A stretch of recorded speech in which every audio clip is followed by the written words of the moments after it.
So, video number 3, welcome back. I appreciate it if you're back watching this video, but I promise it's going to be worth your time, it's going to be very valuable. If you watched the last video, you'll understand that the thoughts that you consciously focus on, the things that you believe to be true, will be planted in your subconscious mind and then create in your life an experience aligned with the nature of the initial thought that you fed and held to be true, right? So if you understand that principle, if you don't, I would go back and watch the video, just so that this video makes a lot more sense when you're watching it and you can make sense of the things that I'm saying. So, the thing we're going to speak about today is the power of posing the question. The thing that will make the difference between you seeing the results in life and not. Because most people are unconsciously sabotaging themselves, and for you to become conscious of the fact that you're sabotaging themselves, for you to become consciously aware of the things that you're believing right now that are creating a negative reality or an opposite result to what you want, you need to be asked the question. So let me give you an example. I'm just back from speaking with one of my clients, Finlay, right? I'll put Finlay on the screen. Finlay owns Restocked, which is a reselling business. He has big goals to scale to 8 figures per year. If you don't know what that is, it's 10 million plus a year, right?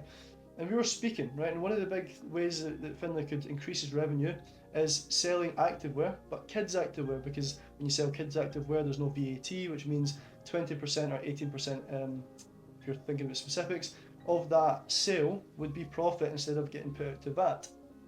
But Finlay had this pre-existing belief, this limiting belief, right? But he wasn't really conscious of that it was holding him back. But he said it's hard, right? It's hard to sell to kids because he backed this up because kids themselves can't buy the clothes. But who buys the clothes for the kids? The parents, right? And what I said was, how is it hard? Right? And he started to tell me they don't have the money to buy themselves, that you rely on the parents to buy it. Now I made him think about the fact that these days parents will do anything for their kids, right? You and I know there's kids walking about with iPhone 16s. Crazy. Right? There's young children with everything they want, anything they want. So the chances of their parents buying them some activewear from Finlay starts to seem a little bit less difficult, right? So the initial thing was, this is a hard thing to do. I had a belief that it was hard to sell it. It would be good if I could sell it, but it's hard, right? It'd be good because there's no VAT, you make more profit, but it's hard. That belief that it was hard was backed up because he ran one ad that didn't really perform well. It was the shittest performing ad that he'd ever done. He showed me the ad. The ad wasn't necessarily thought-provoking. It didn't really play to the psychology of a parent wanting to buy their kids something, right? So that's probably why the ad didn't do well. The thing that we're going to focus on here is the fact that I posed a question to Finlay, which helped him shift the belief around it being hard, which is ultimately going to give him a different result and allow him to add multiple 6 figures to his monthly revenue because of the way that he can start to sell these clothes, right? So that initial belief of it is hard, logical evidence that the ad wasn't really doing well, cool, right? Any person would be like, that sounds good, and you are spot on, that is hard. But I'm not like that. Okay, I asked the question because I know that we're not limited. Anything you initially believe in, if it's not there to serve you, it's there to control you. So if you have a belief that's not there to serve you and make you do better or evolve as a human, it's there to control you, it's there to limit you, right? So that's a really good thing. As a guy I watch called Nero, as he says, that's a bar, write it down. If you have a belief that is not there to serve you, it is there to control you and nothing else. So he has this belief that it's hard. I don't accept that because I'm his coach and I understand that he is unlimited. He's already got to where he wants to get to without all of this mindset stuff that we're speaking about. So I know that he's not limited. He's smashing it as it is. But if he unlocks this little bit of his mind, that 8-figure target will be hit before he knows it, right? And it's nothing to do with physically doing more things. It's about shifting the way he believes about the world and how things work, the things he believes about himself, the things he believes about business, and unwiring those unlimited beliefs, or those limiting beliefs, unconscious beliefs of things are hard. So we started to think about it. We actually ended up realizing that it's not that hard to sell to parents. As long as you can play in the psychology of a parent, right, and show other kids really happy in those same kind of clothes, those parents will be like, I want my kids to feel the same. I want my kids to have the same, like maybe Nike set or whatever it is, the activewear, that will allow them to be a part of this happy kids playing football, whatever sport they want to play, right? So this ad could get easily changed to play on the psychology of the parents, which will then allow him to sell more easy, right? But what was happening before was Finlay thought it was hard, so he was writing it off, completely writing it off. He would do an ad, wasn't performing well, so he essentially said, oh, it would be good if I could do that, but I can't because it's hard. Once we started to dig into it, and I asked him the question why, which is the powerful thing that I'm highlighting, that question why allowed him to ask himself an internal question.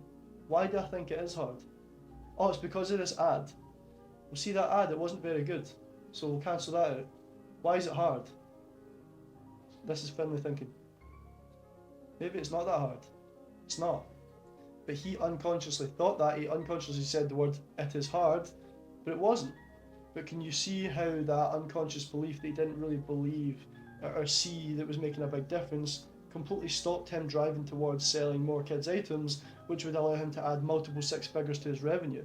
So that little difference in his belief, the way he thought about things, was changed by the fact that I asked him the question why. Why do you think it's hard?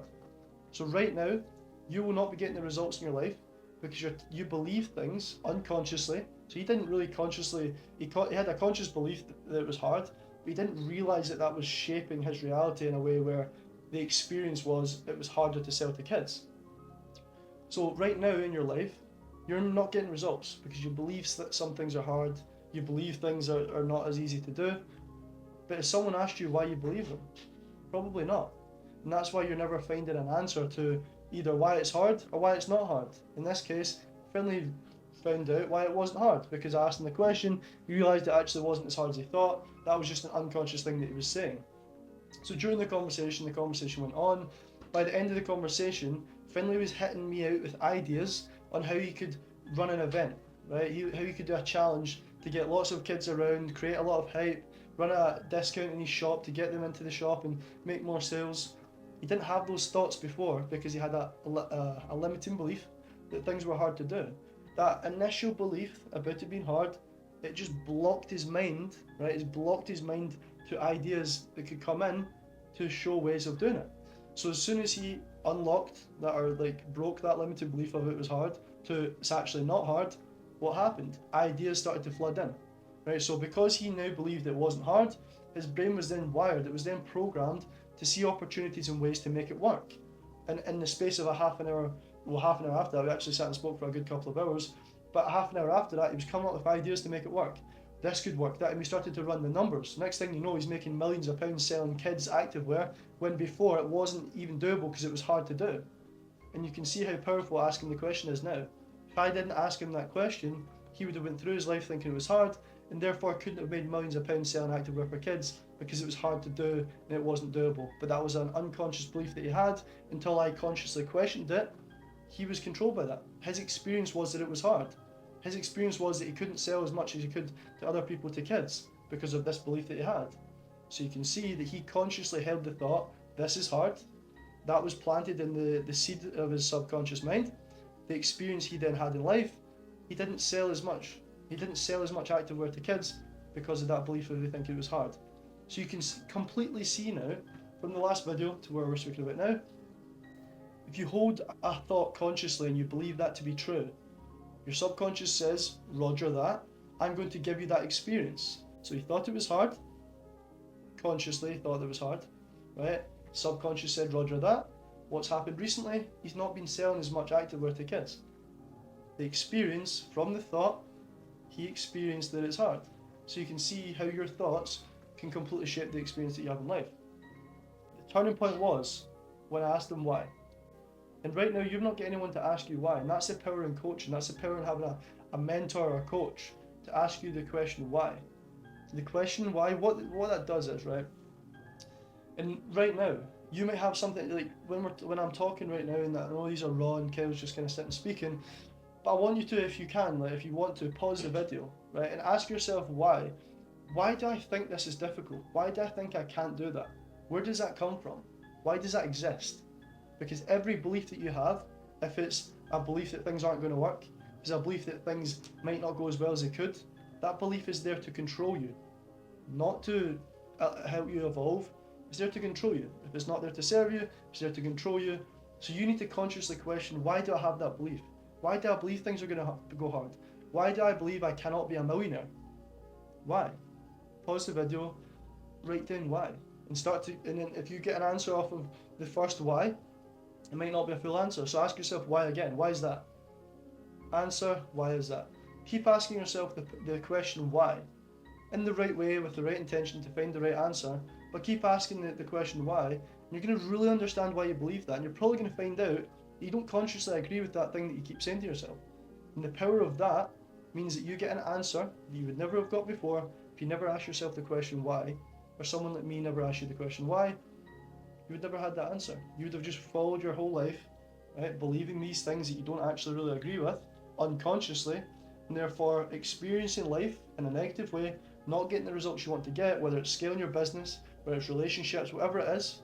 You're going through life and you're experiencing negative things, and you think that life is just happening to you. You think that life is just doing that randomly, but it's not. It's because of the beliefs that you have, but until you break the pattern of that unconscious belief controlling your life, through someone like me asking you why, you never break free of that limitation. You never experience these amazing results.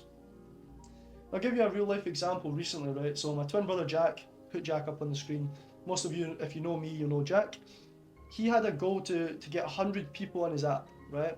Before he went on holiday. So he booked the holiday, right? And he believed to be true, right? So remember this, his conscious thought that he planted his subconscious, right, was, I believe I'm going to have 100 people on the app, 100 members in the app before I fly away to holiday, right? Listen to this. So he consciously thought that, he consciously planted the seed in his subconscious. Remember what happens when you do that? Your subconscious then gives you the experience. The day before he went on holiday, he signed up his 100th member, right? So crazy that you couldn't write it, but you could write it. And there's a complete direct cause to why it happened. And it's because he consciously held the thought of, I'm going to have 100 members before holiday. The subconscious said, Roger that, and therefore gave him the experience of having 100 exact members the day before he went away. And if you can come up with another reason to why that's happened, cool, let me know, comment it down below. But I personally believe that's the power of your subconscious mind creating your reality that you experience. And whether Jack's done that consciously or unconsciously, it's happened. So you can do that now, moving forward. And I was saying this to Finlay today. So he's got a goal to hit 7 figures in a month, so hit £1 million in a month. And there's been a lot of kind of fight back with Finlay, right? Because he's he just takes action, and he's a very logical person, right? But he's also someone that thinks that and believes to be true, and I believe in him so much that he's going to be competing with JD at some point in the future, right? But he wasn't really liking the idea, or he couldn't really logically agree that it was realistic that he could hit £1 million a month in April. And I was saying to him, it doesn't need to logically make sense at all. You need to just go into that imaginary part of your mind, that subconscious, right? Not the objective truth of these numbers don't show me that this could work, right? How is it going to happen? How is it going to happen? That's not what you do, right? So again, referring back to the situation with Jack, he didn't think, how am I going to get exactly 100 members? He just planted it as a seed, and it happened. Was he taking the physical actions? Did he align his physical actions? Did he message people? Did he reach out? Did he get them on the app? Yes, 100%. But how did he hit the exact number the day before he went away? Because he consciously planted the thought and the belief, I'm going to have 100 members before I go away on this date. And life gave him it. The subconscious mind gave him that experience. So it's the same way you can do it with anything going forward in life. But right now, you're not seeing the results, you're not experiencing what you should experience because you're controlled by these beliefs that you don't know you're controlled by until someone like me asks you the question why, and you start to ask yourself the internal questions you should. I'd recently done a podcast with my mentor Gio, and he said that the number one statement, right, this is quite a good one, I really like it. Number one statement, right, that separates people that are successful and people that are not successful is the ability to ask better internal questions, right? How can you ask yourself better internal questions if externally you're not being questioned? It can't work, right? Again, people have active minds, people ask themselves questions all the time, but what will happen a lot of the time is your ego will protect yourself from asking you difficult questions. But if someone like me that really loves to ask you difficult questions, because I know that that's how you find the answers that you're never going to find if you don't get asked those questions, that's how you get the internal question. That's how you ask the better internal questions, because you're going to do that. But when you're on your own and you're left to your own mind, you're never going to ask yourself the questions that someone will externally, and that's why you're never going to find the answers that you will find if someone does question you. So right now, again, reflect as you're watching this video. Is there anyone around you right now that's questioning you? Are you left to kind of do it on your own? Are you the only one around your circle, or are you maybe are you running a business and you've got no one to really speak to or no one that questions you? Because guess what? If you don't have that, you're missing out on so much potential. And that's maybe why right now you're like, I want to scale my business, but it's not moving, right? Or I want to hit this next target, but I just can't seem to see the results. And it's because somewhere in your mind you have an unconscious belief that you will never ever become aware of if you're not externally questioned.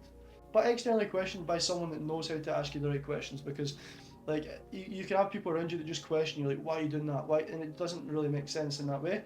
But a lot of my clients that come to me, when they're saying things like this is hard and that's difficult, like a lot of people around you will be like, yeah, it must be hard.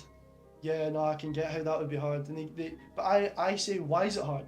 I don't think you're lying. I agree with you that it's hard, but just let me understand you and explain to me why it's hard. And then what you do is you start to ask yourself internal question, going on in your brain, why is it hard? Why is it hard? It's actually not hard. What am I talking about? And you start to realize that this thing that you thought was hard, you don't even agree to be hard. And that as soon as you have that switch, as soon as you have that shift of consciously understanding that and becoming consciously aware of the unconscious belief, you break free of the limitation and therefore open your mind up to so much more opportunity, so many more results in your life. And that's what I'm saying, when you unlock your mind, you unlock unlimited results. People can't really get that, right? But that's a really big example, is when you've had a limiting belief that you've just lived by, and someone comes along and goes, why do you believe in that? Because no one ever does. You then internally question yourself and figure out the answer of, that's not even that hard. It's not even something that I really struggle with. And when you get that answer, you're then unlimited and you become a version of yourself that you couldn't have became before, because right now no one around you questions you. No one around you asks you those questions, because again, it's easy not to. It's very easy not to. When you're asking yourself better internal questions from being externally questioned, right? A lot of people will be like, well, how have I got the answers, right? How does it even make sense? Like, what do you mean I've got all the answers? When I say to my clients, you've got all the answers, they don't know what the fuck I mean by that, right? You have access to infinite intelligence, right? And again, sounds really lofty, sounds like I'm talking about, I don't know, being an alien or whatever it is, right? Some people can't get that. But there's a part of your brain called the reticular activating system, right? RAS, you might say it as RAS, right? And I'll give you a little idea of how this works so you can understand what I'm talking about, right? So essentially your brain will process millions of pieces of information, but it will only hold on to pieces of information and filter information to hold on to the things that mean something to you, things that are important, right? So we'll use the red car theory to show you how this part of your brain works. So if I ask you right now, you that's watching this right now, if I ask you how many red cars did you see yesterday, you would be saying, Kyle, none. But if I said I'm going to give you £1,000 for every red car that you see today or tomorrow, you come back to me and say I've seen 100 red cars, right? And it's because I've given you a reason to see the red cars. And when you obviously think about that, you can understand how your brain starts to filter reality based on things that you think are important, right? When I speak about you having infinite potential, up until this point, your brain has just filtered out reality, right? And only really remembered things that are important, but somewhere in your subconscious mind, it has all of the information that you've not remembered, right? That you don't consciously have access to, because it's seen it, it's processed it. And when you can understand this, you understand that you have all the answers. You have access to that part of your mind that has seen all these things, but you don't consciously, you can't recall it, but when you need to, you will. And that's why you might find yourself sometimes having conversations and you shock yourself, you're like, I didn't know I knew that, right? And it's because at some point you processed it, but at some point you didn't remember it consciously because you didn't have to, but it's still there, and you have access to that. So when I'm asking clients external questions and I'm questioning them externally, they have all the answers they need. They just consciously don't right now hold on to it, because up until that point, it's not seemed like something important to hold on to, but until I question them on it, they then know the answer. They can completely they come to the answer as soon as that happens. As soon as the question happens, they then find the answer that they were looking for, but not until they're asked the question. And that's the power of posing the question. Without that question, you wouldn't have found the answer. Without that question, you wouldn't have internally questioned yourself and really thought, do I believe this? Is that true? Do I actually think it's hard? Most of the time you don't. But you're not questioned, and that's the problem.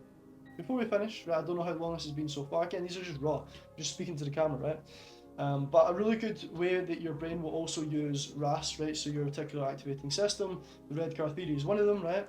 But another one of them, and we'll go into this deeper. Maybe in the next video we'll speak about your vision and how important vision is, right?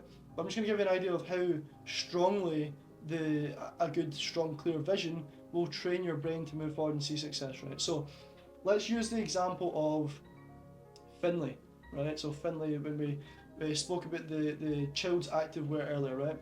So at the start of the conversation, he couldn't have told you any ideas. He could not have told you any ideas about selling kids activewear because he thought it was hard. So his brain limited him to seeing ideas and opportunities, because why would you do something if it was hard and you couldn't do it? You just wouldn't, right? But throughout the conversation, because we'd planted the seed at the start that it's actually so doable, you could 100% scale, you could add multiple six figures a month to your revenue through doing the kids activewear if you do the right ads and speak to the parent. Spoke a little bit about this already in the video.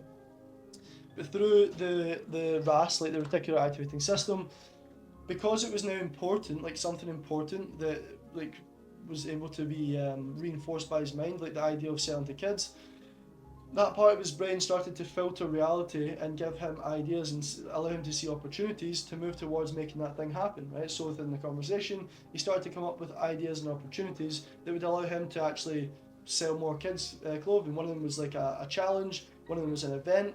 And the reason why his brain was able to filter information in his mind and give him ideas, and when we were speaking, filtering reality to see opportunities, was purely because he now had that belief, right? That conscious belief that it could be doable, it isn't that hard, which allowed him to then start to really filter reality to make that thing happen. Whereas before he just cancelled it out, his brain wasn't using that part of his mind that could filter reality and see opportunities, because that goal of selling to children didn't exist because it was hard. So you can see how that unconscious belief completely prevented any chances of him seeing opportunity to move towards that thing. But once you have that belief that something can happen, right? We'll speak about a vision in a minute. Once he believed that he could sell to kids and he could do that thing, his mind started to filter reality and opportunities, and he started to see ways in order to make that thing happen, because he went from not believing it could to believing it could to making that thing important, and therefore his mind, the part of your mind that filters reality, started to see opportunities to make that thing happen. So let's see how that could apply directly to you, right? That could apply directly to you once you have a clear vision. So right now, a lot of people, right, if you're watching this, I assume you've got goals, right? A lot of people set goals that I want to make this a month, I want to have this many maybe employees in my business, or I want to scale to this or do this, right? These are goals that you set. But the difference between a goal, just to clarify quickly, the difference between a goal and a goal is something you tick off, a vision is a reality you step into. Once you get clear on the reality that you want to step into, your brain, using the reticular activating system, will then filter reality to see opportunities and ways to move towards that vision.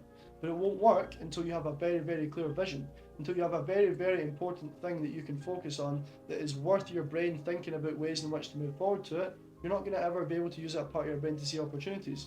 So right now, if you're like, I just don't know how it's going to work and I don't know how to get to that place, right now you're in a place where you've got no real clarity around what you want. You've not got any real clarity around the vision that you've got in your life, and that's why your mind right now isn't programmed to move towards that. It's not programmed to see opportunities to move towards it, because you're not really clear on where you want to go. So if you want to tap into that part of your brain that just starts to see opportunities, and you want to program your mind to see opportunities to move towards the life that you want, you need to become super clear on the life that you want. And if you're not doing that right now, that's why you're maybe not seeing ways in which to move forward. You're like stuck, I just can't see where I'm going. It's because the clarity isn't there. If the clarity was there, you would be provided with opportunities, because you would see it. You would just see that's how your mind works. And people will reply to that. The logical part of your brain right now might be thinking, how? How does that work? You don't need to know how. You don't need to know how. That's not important. The how part is the fun part. That's the thing that just happens, and you like, how the fuck did that happen? That person's just came out of nowhere and paid me that money, or I've just got 10 clients and I didn't know how that happened. You don't know how things are going to happen. But what you want to do to tap into that part of your brain that filters reality to see opportunities is to get super clear on a vision. And I mean how you look, what car you're driving, how much money you're making, what numbers can you see in your account. So I'll say to the camera right now, I've got a vision that this YouTube channel is going to have over 100,000 subscribers within the next year, right? It's probably going to happen a lot sooner than that, right? But I've got that vision, and I can feel it. I can feel people commenting on my YouTube videos. I've felt it. I can see the comments in my head of people, this has changed my life. I can feel it. I can really see it, and I can really feel it. And I'm now seeing opportunities to move towards that. I'm getting video ideas, I'm getting content ideas, collaborations, I'm getting all these ideas coming into my mind because I've got a clear vision, a clear reality that I can experience and feel in my mind, that I'm starting to train my brain and condition my brain to see opportunities to move towards because it's super, super clear.